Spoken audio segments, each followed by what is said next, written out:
This 3D cigarette right here was entirely generated using math. It wasn't 3D scanned, modeled by hand or AI generated. It was made entirely using nodes and math. And if you don't believe me, this is the node setup which is behind it.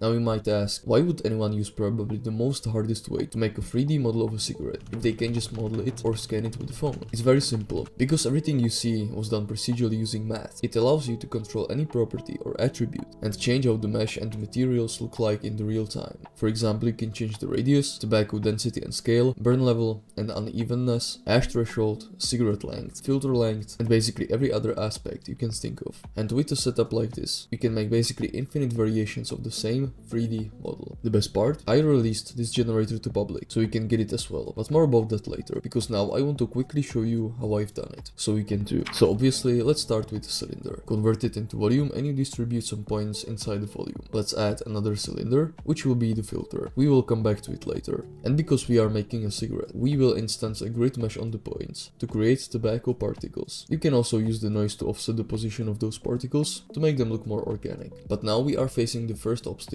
These particles are sticking out from the paper, so I figured out two ways how to fix this. The first one is to use the same cylinder as a boolean to cut everything that is sticking out from the cylinder boundary, which fixes most of the issues, but it's more computationally expensive. The second method is probably better, because instead of deleting the geometry, I will use a geometry proximity node with the same cylinder radius to create a mask that will make those particles invisible with shading. Eventually I used both ways together. Now to make the burning effect, I need to add subdivided grid, extrude it, and run the difference boolean to cut the paper. To make the burning uneven, I'll add a noise texture to the front extruded face, and because there is usually ash as well, I duplicated the cutter and offset it a little bit so I can control the burning level together with the ash threshold. The last thing before creating materials was to make the ash part look more like ash. And since I already have the volume from the cylinder, I'll convert it into mesh and sample the burnt tobacco particles to the nearest surface, which was this new remeshed cylinder. Let's also add a smooth geometry node that will smooth the ash to make it a little bit more realistic. The mesh is done, so let's make some materials.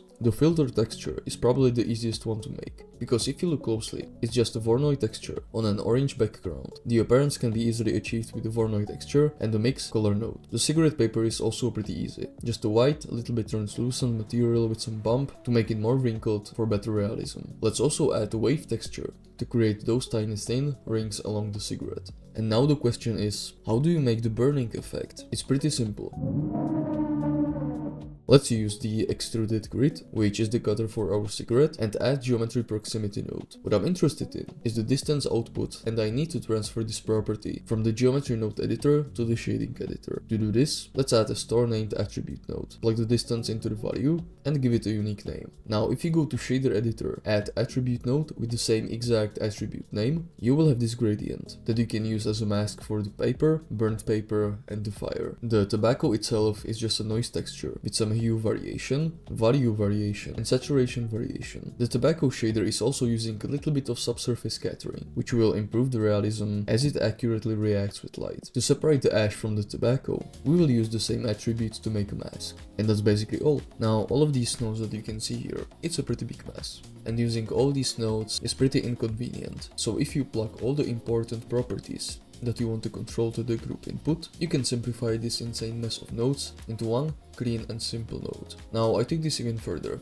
and I made a full add-on again by using nodes, just to make the best user experience.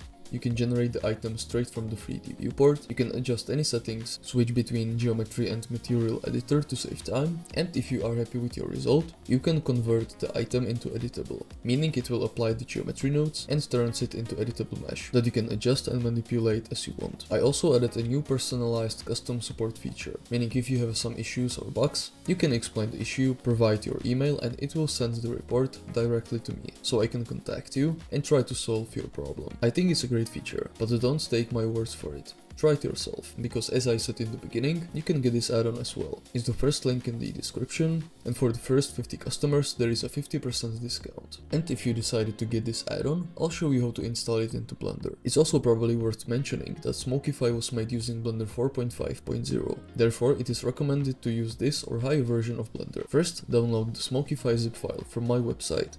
Then open Blender 4.5 or higher, go to Edit, Preferences, and Add-ons. Click on the small arrow button and choose Install from disk. Now find this downloaded zip file and install it. Now just verify if the add-on is successfully installed by checking this checkbox right here. Then you can exit the preferences, and if you press N on your keyboard, you will open the side panel where the add-on is located. By the way, if you don't see the add-on on the add-on list, try restarting Blender, and if that does not help either, you can open the folder where add-ons are being installed and just extract the zip file there. And that's all from me today. Smokify add-on, the first link in the description. Share this to your Blender mate or someone who might be interested in this, because I got some more crazy ideas to make, so stay tuned, and I'll see you in the next video.